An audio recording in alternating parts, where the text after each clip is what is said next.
दोस्तों, WWE का night of champions खत्म हो चुका है। अब कैसा शो था सब कुछ बताने वाला हमको। Welcome to the cult of wrestling. देखिए, नाइट ऑफ चैंपियंस इतनी ज्यादा हाइप नहीं थी। एक मैच की हाइप काफी ज्यादा थी, CM Punk versus John Cena. अब ये मैच काफी लंबे समय के बाद हो रहा था। इसी मैच से शुरुआत करूंगा। ये मैच कैसा था? ये मैच अमेजिंग था, अच्छा मैच था। डिलीवर किया दोनों ने, सीएम पंक ने, जॉन सीना ने, दोनों ने अपना 100% इस मैच को दिया। जो एक्शन हम चाह रहे थे हमको देखने को मिले, वो देखने को मिला। मल्टीपल फिनिशर्स पर किकआउट देखने को मिला सीएम पंक के थ्रू। भाई अमेजिंग, अच्छा खासा मैच था ये। पर दिक्कत ये होगी कि इस मैच की एंडिंग वैसे ही हो गई जैसे कि डब्ल्यूडब्ल्यूई की हर मैच की एंडिंग हो रही है पिछले कुछ सालों से। मतलब, आप एक अच्छा मैच बुक आपने किया, अच्छा मैच आप दिखा रहे हो, और इस एज के अंदर सीएम पंक और जॉन सीना। सीएम पंक की एज 44 साल है, जॉन सीना की एज 48 है। दोनों की एज में 3 या 4 साल का डिफरेंस है, लेकिन एक तरह से दोनों सेम लेवल पे हैं। और दोनों ने इस एज के अंदर जो मैच दिखाया है, hats off to both of them. CM Punk अच्छा मैच देते हैं, हमेशा से बवाल मैच देते हैं। जॉन सीना से एक्सपेक्ट नहीं था कि वो अच्छा मैच दे सकता है इस एज में, बिकॉज आपको पता है जॉन सीना को लोग बोलते हैं you can't wrestle any more, but उन्होंने भी अच्छा मैच डिलीवर किया। अब इस मैच की एंडिंग, जैसे मैंने कहा था, ये देखिए, मुझे क्लियर कंफर्म था कि इस मैच की एंडिंग क्लियर नहीं होने वाली। इस मैच की एंडिंग कुछ इस तरह से होगी कि सीएम पंक को वीक नहीं दिखाया जाएगा। अब मैंने आपको कहा था कि मैच की एंडिंग में सेथ रोलिंस का हाथ होगा, और वैसा ही हुआ। सेथ रोलिंस आता है। कैश इन तो मैं कह सकता हूँ कि अभी नहीं होना था। मेरे को नहीं लगता कि नाइट ऑफ चैंपियंस वो स्टेज होने वाला था जहां पे कैश इन होगा। और सीएम पंक और जॉन सीना के मैच में सेथ रोलिंस का आना बनता था, बिकॉज यहाँ पे सीएम पंक इंक्लूड है। अब मुझे नहीं पता सीएम पंक और सेथ रोलिंस की फ्यूड कितनी लंबी चल रही है, ये कब से चल रही है, खत्म होने का नाम ही नहीं ले रही है। एक मैच हुआ था जिसको सीएम पंक ने जीत लिया था, उसके बाद तो भाई समझ ही नहीं आया हुआ क्या है। ये मैच की खिचड़ी बन चुकी है। मेरे को समझ नहीं आ रहा ये मैच करवाना भी है या फिर डब्ल्यूडब्ल्यूई टाइम काट रही है रेसलमेनिया के बाद, ऐसा लग रहा है। अब इस मैच की एंडिंग में सेथ रोलिंस कुछ अपनी चमचों को बुलाता है, और वो चमचे आके सीएम पंक को रोकते हैं और इंटरफेरेंस करने की कोशिश करते हैं, जो वो कामयाब हो जाते हैं। एंड बट यहाँ पे दोस्तों कुछ गलतियां हुई हैं। अब मैं उसके बारे में बात करूंगा, बट यहाँ पे द बिगेस्ट थिंग ये थी कि जॉन सीना ने एक बार दोबारा से चीटिंग करके इस मैच को जीत लिया। वही जो सेम बैकलैश में हुआ था ओटन के अगेंस्ट। चलो जो भी है, सीना का ये हील टर्न एक तरह से बताया जा रहा है कि मतलब मैं सिर्फ यही कहना चाहता हूँ कि जो सीना का ये हील टर्न है, कहीं ना कहीं भाई मैसिव रूप से दिखाया जा रहा है। But the biggest thing is कि जॉन सीना अपने आप में एक मैसिव सुपरस्टार है, और जॉन सीना का ये लास्ट रन है। तो भाई ये चीटिंग करके जीते या जैसे भी जीते, सीना मैच लड़ रहा है और एक अच्छा मैच डिलीवर किया। सो भाई मेरे हिसाब से तो मैच की एंडिंग मुझे पसंद नहीं आई, बट हाँ, सीना ने रिटेन किया, वो बनता है। अब बात करूं भाई, ये एंडिंग कुछ इस तरह से हुई कि भाई काफी ज्यादा लोगों को पसंद नहीं आई, बिकॉज जैसा मैंने कहा कि भाई कुछ सालों से डब्ल्यूडब्ल्यूई सेम एंडिंग दिखा रही है। अब मैं क्या बात करूं यार, मेरा तो मन भी नहीं कर रहा था वीडियो बनाऊं। मैं सही कहूं तो मैंने ये शो देखा नहीं, मैंने लाइव नहीं देखा। उसके बाद मैंने रिकॉर्डेड देखा ये शो। बट क्यों नहीं देखा? बिकॉज जैसे मैंने कहा कि यार अब डब्ल्यूडब्ल्यूई को देखने में ना मजा नहीं आता। मैं क्लियर बोलता हूँ, as a fan of WWE काफी लंबे समय से मैं फॉलो कर रहा हूँ कंपनी को, और अब वो सिचुएशन आ गई है। देखिए, मैं मानता हूँ कि फिलहाल देखने के लिए बहुत सी चीजें हैं, मूवीज है, वेब सीरीज है, बहुत चीजें हैं भाई। लेकिन यार, आप डब्ल्यूडब्ल्यूई में कुछ अच्छा दिखाओगे तभी हम देखेंगे ना। आप अगर एक ही चीज को अच्छा दिखाओगे, जैसे कि नाइट ऑफ चैंपियंस था, एक ही मैच अच्छा था, मेन इवेंट, जिसकी एंडिंग खराब करती।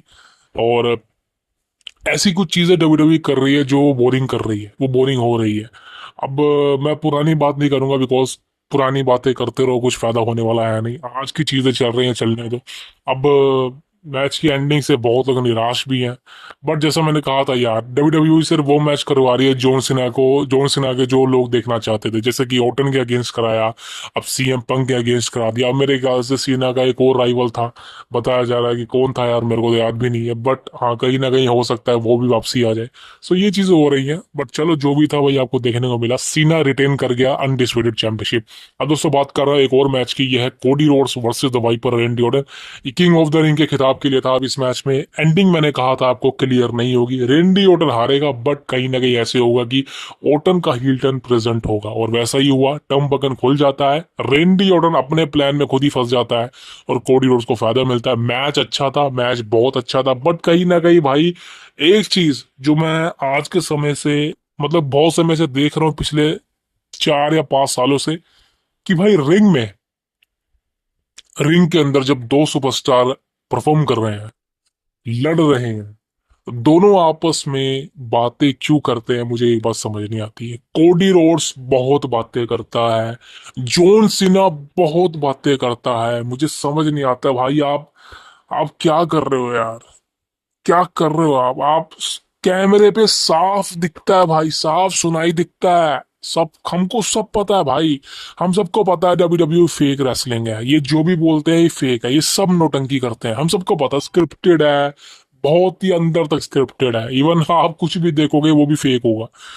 लेकिन भाई आप वो चीजें टीवी पे क्यों शो कर रहे हो? वैसे तो भाई आपने पूरी शो को तहस नहस कर दिया आफ्टर विंस मैकमैन, आपने विंस मैकमैन के रूल्स को तोड़ दिया है। विंस मैकमैन के समय में कंपनी जो है रियल लगती थी, विंस मैकमैन की एरा में कंपनी में जो मैचेस होते थे उनको देखने में मजा क्यों आता था, बिकॉज ऐसे लगता था कि ये दोनों के बीच लड़ाई है। लेकिन अब ऐसा हमको नहीं देखने को मिलता, बिकॉज वो सारे चिट्ठे हमारे सामने खोल के रख दिए हैं कि भाई ये सब फेक होता है। और दोनों आपस में जब बात करते हैं ना, हमको सब पता लगता है कि प्रैक्टिस ही नहीं करी है दोनों ने, कि आपके पास समय नहीं है।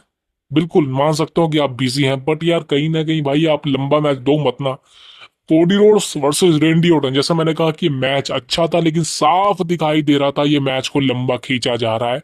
और लंबा खींचने के लिए भाई सबसे बड़ी चीज पता क्या है, दोनों आपस में बात कर रहे हैं कि तू मुझे मार तू मुझे मार, ये चीजें नहीं होनी चाहिए। क्लियर बोलो भाई, प्रैक्टिस करके आओ या कुछ ऐसा करो फैंस को पता ना लगे। चलो आप बात कर रहे हैं मैच की एंडिंग की, जैसे मैंने कहा कि रेंडी ओटन हार चुका है, कोडी जीत चुका है। अब क्लियर से शब्दों में बोलूं, वाइपर का ओटन का हील टर्न होगा। ये कब होगा? ये तब होगा जब कोडी रोड्स अनडिस्प्यूटेड चैंपियन बन जाएगा, एंड तब इनके फूट चलने वाली है। हो सकता है रेंडी ओटन कोच करवा दे कोडी को दोबारा से, लेकिन मेरे को नहीं लगता। अब कोडी रोड्स जाने वाला है समर स्लैम में अगेंस्ट जॉन सीना। जी हाँ दोस्तों, जॉन सीना के अगेंस्ट ही जाएगा, बिकॉज मेरे को लगता है कि कहीं ना कहीं अब नेक्स्ट इवेंट जो होने वाला है उस समर स्लैम ही होने वाला है, वहां पे Cody Rhodes versus John Cena confirm मान लीजिए एक तरह से। अब देखते हैं भाई इस समर स्लैम में क्या होता है, that is the biggest thing. अब दोस्तों ये ओवरऑल शो कैसा था? मेरे को भाई देखिए ठीक ठाक लगा, बिकॉज जैसा मैंने कहा मैंने रिकॉर्डिंग नहीं देखी। एक और बंदा है हिको लियो, जिनको कंपनी अब टोंगा लोआ, क्या नाम है इसका, टाला टोंगा के नाम से बुला रही है। अब यहाँ पे दोस्तों एक चीज मेरे को बहुत अच्छी हुई, जेकब फाटू। भाई जेकब फाटू एक स्टार बन चुका है। क्यों बन चुका है? बिकॉज जेकब फाटू अकेला हो चुका है। ये सेम कंडीशन रोमन रेंस वाली है। मुझे जेकब फाटू के अंदर रोमन रेंस नजर क्यों आता है? बिकॉज जेकब फाटू में वो टैलेंट है, वो स्टार है, वो करिश्मा है। बट जेकब फाटू अगर एक चीज पे काम कर लेना, जेकब फाटू की रेसलिंग अच्छी है, माइक पे भी वो अच्छा बोलता है, उसकी एनर्जी कमाल है, उसकी लुक अमेजिंग है, और मतलब हर चीज में वो अच्छा है, वो कैरेक्टर बहुत बढ़िया है। लेकिन सबसे दिक्कत वाली बात जेकब फाटू की ये है कि भाई उसकी फिजिक अगर सही हो जाए ना, अगर जेकब फाटू अपने आप को स्लिम कर ले या अपने आप को मस्कुलर कर ले, भाई मैं क्लियर बोल सकता हूँ ये बंदा बवाल मचा सकता है कंपनी के अंदर। ये बंदा रोमन रेंज से भी बड़ा सुपरस्टार बन सकता है अगर ये अपने फिजिक पर काम कर ले, और इसको करना भी चाहिए। बिकॉज जैसा मैंने कहा लोग इसको अटेंशन दे रहे हैं, और अगर ये अपने फिजिक पर काम कर लेगा इसको लोग और भी ज्यादा टेंशन देंगे, और इससे बेहतरीन बात इसके लिए कुछ नहीं हो सकती। अब सोलो सिकोवा, टोंगा लोआ, टाला टोंगा, और एक और बंदा है वो आटे की बोरी कौन है मुझे नहीं पता। कंपनी में दो आटे की बोरी है, एक ये है एक रो के अंदर है जो सेथ रॉलिंस की टीम में आई थी। तो ये कौन है मुझे नहीं पता, लेकिन ये जस्ता नहीं बिल्कुल भी। तो ये चारों बंदे एक तरफ हो चुके हैं और जेकब फाटू अकेला हो चुका है। मुझे लगता है कहीं ना कहीं भाई ये एक नई शुरुआत हो रही है। अब जेकब फाटू की साइड कमॉन, जिमी ऊसो तो है ही है, अब कौन आने वाला है मुझे नहीं पता। लेकिन मेरे हिसाब से भाई कोई एक ऐसा बंदा होना चाहिए जो जेकब फाटू के साथ आना चाहिए। चांसेस काफी ज्यादा है कि जेकब फाटू के जो भाई हैं, मतलब रियल है मुझे नहीं पता, जिला फाटू, वो जेकब फाटू का यहाँ पे साथ दे सकता है रिटर्न करने के बाद। आ, क्या बोलूं भाई, ब्लड लाइन खत्म हो चुकी है यार, ये क्या कर रहे हैं यार, समझ नहीं आ रहा मेरे को। I don't know. But solo Sikoa यहाँ पे यूएस चैंपियन बन चुका है, बहुत अच्छा लगा मेरे को, और सही में I am very happy for him. Because जिक सोलो सिकोआ के पास फर्स्ट टाइटल आया है काफी सालों बाद, करीबन 3 साल हो गए उसको कंपनी में आए हुए। उसके बाद एक टाइटल नहीं था, लेकिन अब फाइनली उसके पास एक टाइटल आया है, जो काफी अच्छी बात है। और जेकब फाटू का क्या होगा दोस्तों, मेरे को लगता है कि अब जेकब फाटू, मेरे को नहीं लगता कि टाइटल के पीछे जाएगा, बिकॉज जेकब फाटू एक वर्ल्ड टाइटल कंटेंडर है भाई। जेकब फाटू अगर वर्ल्ड टाइटल जीत लेना भाई, मैं बहुत खुश होऊंगा भाई, वो जीतेगा भी। सो मेरे हिसाब से अब जेकब फाटू के लिए डायरेक्शन अच्छी हो चुकी है। जो लोग सोच रहे थे कि भाई जेकब फाटू को हरा दिया गया है तो उसका एक तरह से मजा खराब, भाई मजा नहीं है, उसको एक बहुत अच्छा पुश देने की तैयारी कर रहे हैं ये। So that is a biggest thing. So ये था नाइट ऑफ चैंपियंस का पूरा जो भी था। और भी मैचेस हुए हैं लेकिन मैं उनकी बात नहीं करूंगा बिकॉज मेरे को इतने पसंद नहीं आए। लेकिन ओवरऑल देखा जाए तो नाइट ऑफ चैंपियंस किस तरीके का था। रेटिंग क्या दूं भाई, हम क्या रेटिंग देंगे, आपको कैसा लगा आप मेरे को बताओ। मेरे को ठीक ठाक लगा, ज्यादा अच्छा भी नहीं, ज्यादा बकवास भी नहीं। बट एक चीज के बारे में यहाँ पे कहना चाहूंगा, यार सऊदी अरेबिया का जो क्राउड है ना वो बहुत वाहियात है भाई। मैं सही कहना चाहता हूँ, I am sorry guys. Saudi Arabia, the crowd is very very bad, very very bad, very very bad. भाई क्यों बैड है, इनको पता ही नहीं है कब इनको चेयर करना है, कब इनको बू करना है, कब इनको किसी को अटेंशन देनी है और कब किसी को टेंशन नहीं देनी है। मतलब आप खुद सोचिए ना, मैच शुरू होता है और ये उसी वक्त क्या चैंट्स लगाते हैं, this is awesome, this is awesome. और आपको पता है दिस इज ऑसम के चैंट्स कब लगते हैं, जब मैच को एंड होने में सिर्फ 2 या 3 ही मिनट रह जाए। लेकिन ये शुरू में ही, अभी कोडी रोड्स और रेंडी ओटन लड़े भी नहीं है एक दूसरे से, ये क्राउड बोल रहा है this is awesome, this is awesome. भाई खुद सोचो, इनको कुछ नहीं पता। इनको मैं मानता हूं कि आपके यहाँ एक्साइटमेंट है, आप कुछ भी बोलते हो भाई, क्लियर है, लेकिन समझा करो यार। अभी तो रोयल रंबल होना है, वहां पर ये क्या हाल करेंगे भाई। रोयल रंबल फ्लॉप जाने वाला है, क्लियर बोलता हूँ। सऊदी का क्राउड अच्छा नहीं है, वर्स्ट है। और मेरे हिसाब से तो भाई ये जो कंपनी है जो एक तरह से इस्लामिक चीजें कर रही है ना, इनके यहाँ शोज करके, मैं ये देखिए मैं खिलाफ नहीं हूँ इनके, बट मैं सिर्फ ये कहना चाहता हूँ यार, आप अंग्रेज हो, अंग्रेजों की तरह ही रहो, समझ रहे हो। या तो फिर आप और भी जगह जाओ, अपने ही देश में काम करो। लंदन में आप आज तक एक शो नहीं कर रहे, यूके में आप शो नहीं कर रहे, रसल मेनिया को नहीं लेके जा रहे, रोल रंबल आप यूके तक लेके नहीं गए, खुद सोचो। कनाडा तक ये रोल रंबल नहीं किया, लेकिन आप सऊदी में रोल रंबल लेके चले गए। साफ दिखता है कि आप पैसों के पीछे भाग रहे हो, कोई दिक्कत नहीं, भागो, लेकिन आप अपने फैंस खो रहे हो भाई, मैं क्लियर बोलता हूँ।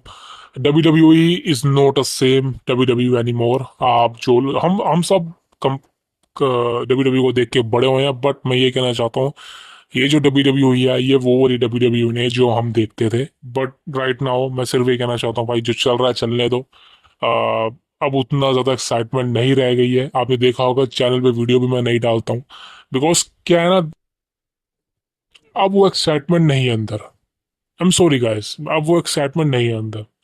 अब कंपनी को देखने में मजा नहीं आता, because there is no superstar any more. CM Punk, John Cena, ये कितने साल रह लेंगे कंपनी में, 1 या 2 साल। कोडी रोड्स पे डिपेंड हो नहीं सकते, बिकॉज कोडी रोड्स की एज भी 40 के ऊपर हो चुकी है।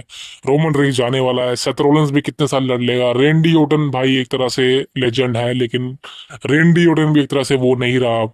सो कहीं ना कहीं भाई आप इन्हीं सुपरस्टार पे डिपेंड हो। ट्रिपल एस से बात कर रहा हूँ, ट्रिपल एस ने कोई सुपरस्टार बनाया ही नहीं, कोई नहीं बनाया। एक गुंतर है, लेकिन गुंतर की एज भी 40 के ऊपर ही है। सो आपके पास ऐसा कोई टैलेंट नहीं है जो 25 से 30 साल के बीच का हो, जो कंपनी को रन कर सके। सो एक तरह से ट्रिपल एच रिलाई कर रहा है इन बंदों के ऊपर, सोचो। सो यहीं पर वीडियो को एंड करूंगा। कोई नई अच्छी चीज सुनने को आई तो बताऊंगा आपको। See you next, thank you very much.